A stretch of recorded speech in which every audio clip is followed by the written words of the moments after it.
My name is Teresa Skelton and I live in Winchester, Hampshire. I am opposed to the government's vicious lockdown policy.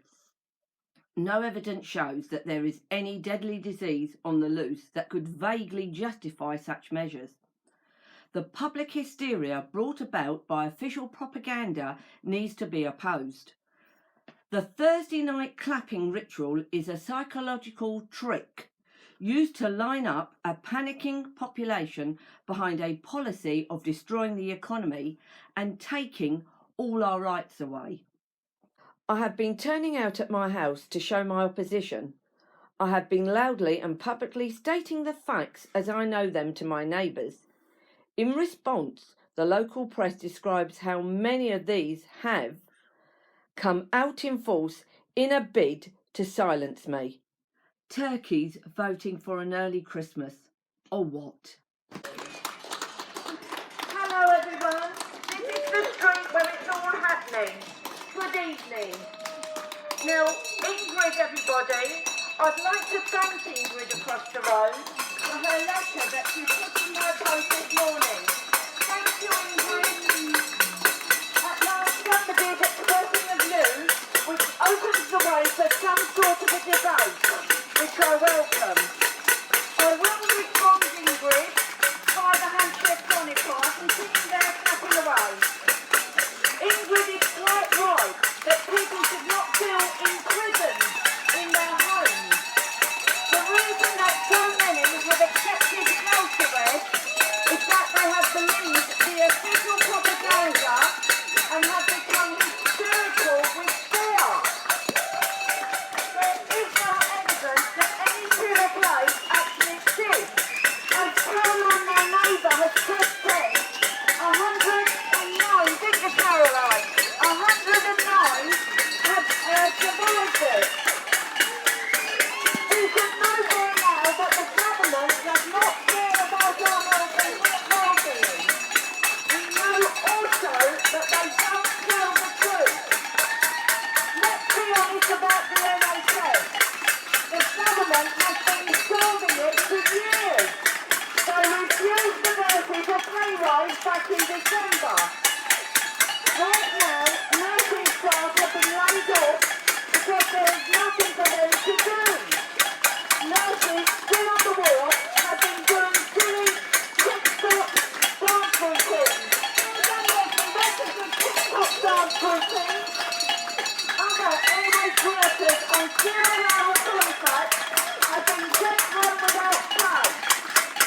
Meanwhile, people are dying from cancer and other diseases because screening, diagnosis and treatment has been closed down. All for the sake of completely phantom COVID-19 cases. What you should be frightened of is the destruction of the economy, which is going to cause real casualties and even loss of life. You should also be thinking about the loss of your liberties, which they won't willingly give back.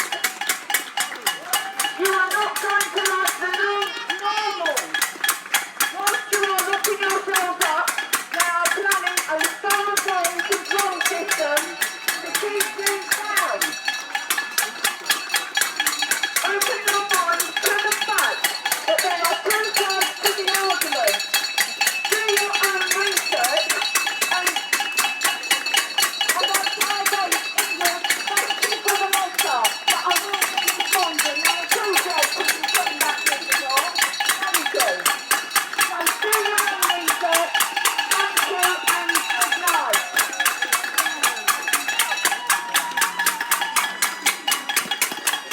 Clapping like seals was the article written by Sophie Day in the Hampshire Chronicle on the 21st of May 2020. Inside on page 2 it said, "One woman who doesn't live in the street, claiming to have one friend in it, had an awful lot to say. Talking about me, she came out with this lot. Neighbours are feeling imprisoned in their own homes, and the stress her actions are causing is uncalled for in these very difficult times. She added, that she has heard from those living in Hyde Close that it is causing anxiety amongst neighbours. One lady in our street has given me a copy of a letter she sent into the Hampshire Chronicle on the morning of Thursday the 21st of May at 9:42 a.m. If it is published, I will duly reply to it.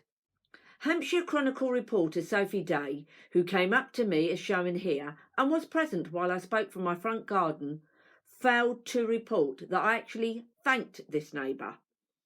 The neighbour had taken the trouble to write to me directly and thereby open up a debate. This neighbour has never really had anything previously to do with me, so I was even more surprised on the 22nd of May when I had another letter from her referring to my intervention on the previous evening.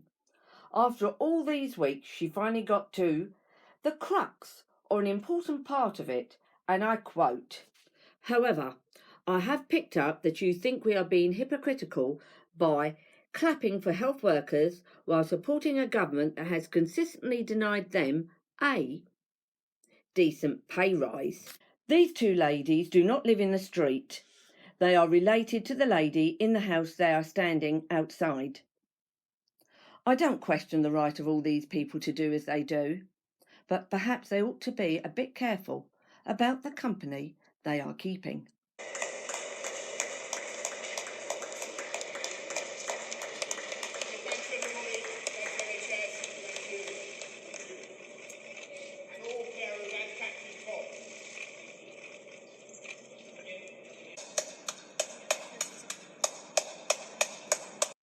It's worth saying that whilst Boris Johnson and Matt Hancock go through the motions of giving the NHS workers a big hand, they still show no sign of wanting to pay them properly.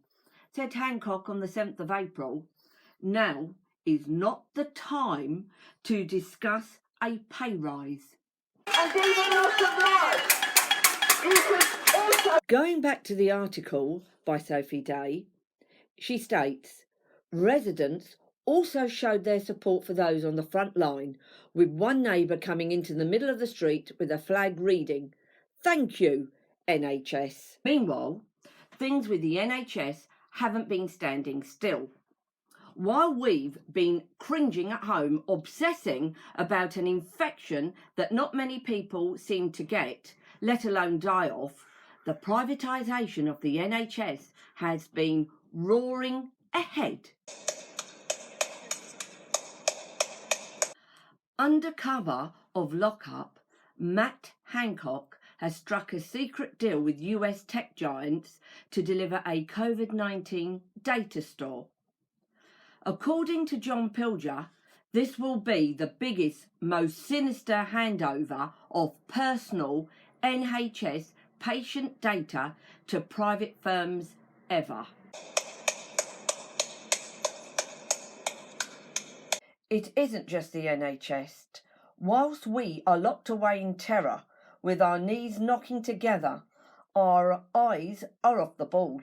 Our ruling regime can push all its dirty agendas at home and abroad without fear of opposition. Out of sight, out of mind.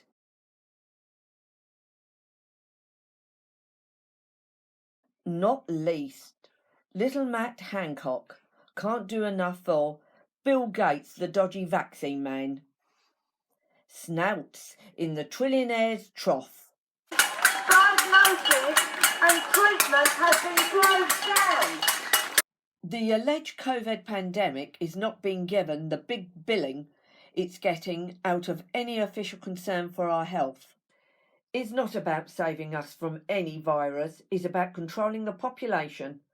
On 21st of March, the official government guidance was that as of 19th of March 2020, COVID-19 is no longer considered to be a high consequence infectious disease in the UK. But Boris and co went right ahead with shutting society down. Nurses still on the wall have been doing silly TikTok dance routines. When retired people in a respectable street turn out to make a childish spectacle of themselves, in order to drown out somebody with a serious point of view, we know we're in trouble. It's no joke that we now have a crashed economy. People will not just lose their livelihoods, they will lose their lives. Poverty and collapse will kill far more people than so-called COVID-19. For the sake of us all, for the sake of our freedoms, of any life worth living, wake up now.